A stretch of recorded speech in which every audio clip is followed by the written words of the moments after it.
Ang naging mecha lang naman talaga, no, ever since is yung babae talaga. Happening right now on Showbiz Balita. Sa gitna ng pagbubuni sa pagkapanalo ni Carlos Euro sa Paris Olympics, naging usap-usapan naman sa social media ang issue sa kanilang pamilya. Olympic double gold medalist na si Carlos Euro. Nagsalita na tungkol sa issue sa kanilang pamilya.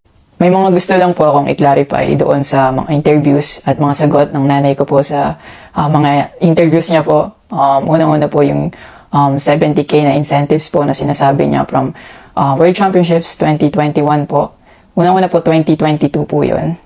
At hindi lang po 70K yung na-receive ko po doon. Alam ko 6 digits po yun dahil dalawa po yung nakuha kong medalya. After nun, mga bandang December, umuwi ako sa Pilipinas. Nakikita kami ng mama ko. At hindi niya sa akin sinasabi na na-receive niya na pala yung incentives ko from World Championships. Hindi ko pa po malalaman na na-receive niya na po yung incentives ko kung hindi ko pa po hinanap. Never ko na po na-receive yung incentives ko po na yun. At never ko na rin naman po na hiningi yun sa kanila. Binigay ko na at wala na po yun sa akin. Ang sa akin lang naman, gusto ko malaman kung saan napunta yung incentives ko po na yun. Yung principle po kasi dito wala po sa liit o laki ng amount po na incentives po na ginalaw niya, kundi po sa pagtago at paggalaw niya nang wala ko pong consent, yung pinapoint ko po sa kanya. At yung about sa red flag daw po si Chloe na sinabi ng mama ko, hinusgahan niya po agad si Chloe sa pananamit at sa pag-akto po niya. Magkaiba po ng kinalakihan. Unang-una, lumaki si Chloe sa Australia at ayun yung nakagisnay niyang culture. At ibang-iba po talaga sa Pilipinas kung paano tayo gumalaw, magsalita o manamit po. At yung about po sa yung mauubos po yung anak ko, nasabi po ng mama ko. Unang-una po si Chloe po may sarili po siyang income. Lahat po ng nakikita niyang gamit o yung pag-travel niya kung saan-saan po. Galing po yun sa pinagpaguran niya po. At bakit naman po ako mauubos? Gaya nga po ng sinabi ko, si Chloe po may sarili po siyang income and lahat po ng bank account ko po nasa mama ko po. At may mga instances po talaga na si Chloe po yung sumasalo sa akin that time po. Bukod sa incentives po, nasa kanya din kasi yung bank account ko sa monthly allowances sa pag-gymnastics ko. And nung nakuha ko na yung bank account ko po na yun, doon ko po nalaman na inuubos niya po yung laman nun. And nasa akin po yung mga bank statement ng withdrawal po na ginagawa niya po. Sabi niya pa nagsimula daw yung hindi namin pagkakaintindihan dahil kay Chloe daw po. Opo, totoo po yun. Dahil ever since unang-una pa lang, ayaw niya na kay Chloe kahit hindi niya pa po nakikita or nakikilala in person. And mas nagkalabuan po kami nung naglagay po ako ng boundaries sa relationship ko. Kasi pinaglaban ko po si Chloe dahil gusto ko po siya. Yung about sa training camp na kinikwento niya na si Chloe dapat wala na daw doon, sabi ng former coach ko pagdating ng dalawang magte-training camp doon. Usually, kapag magte-training camp kami, palaging naka-hotel.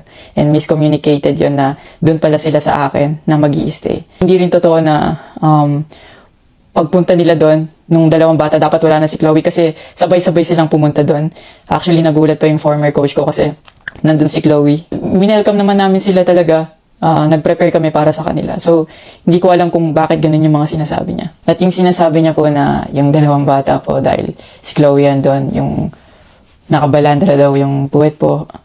Bilang nakakatandang kapatid po, bilang boyfriend ni Chloe po, at bilang ate at kuya po, kami po like, aalagaan po namin sila. Hindi namin po gagawin yung mga iniisip niya na gano'n ang dumi niya mag-isip at hindi appropriate yon para sa akin at disrespectful yon actually sa akin and kay Chloe po. Eh, yung sinasabi niya na so dapat wala daw pong outsider or guest po doon sa apartment ko po.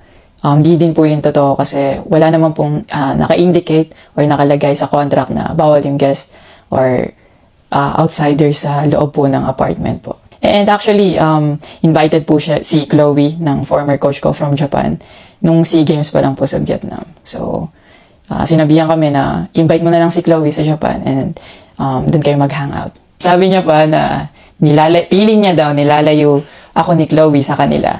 Unang-una po yun, months before nun, kasi uuwi ako parang 3 days yun. Sinabihan ko na sila na mag-i-spend time ako kay Chloe. Nagpunta kami sa Baguio. Sinama ko si Chloe. Nag-spend time kami.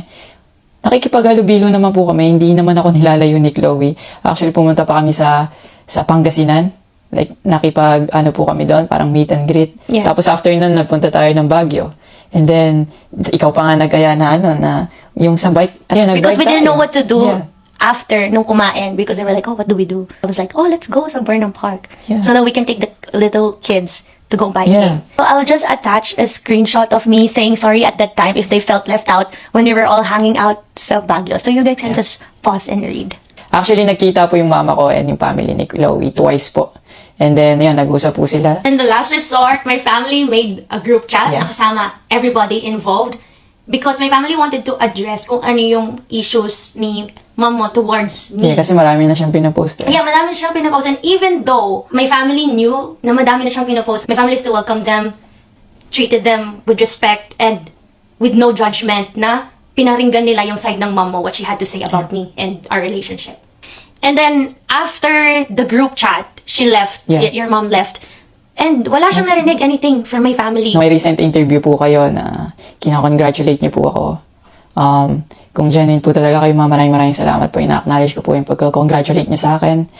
Pero nagpa-flashback pa rin po talaga yung masasakit yung sinabi sa akin at yung mga hindi niyo pag-wish well sa akin. Like, tumatatak po yun sa akin talaga. Ang message ko po sa inyo na mag-heal kayo, mag-move on.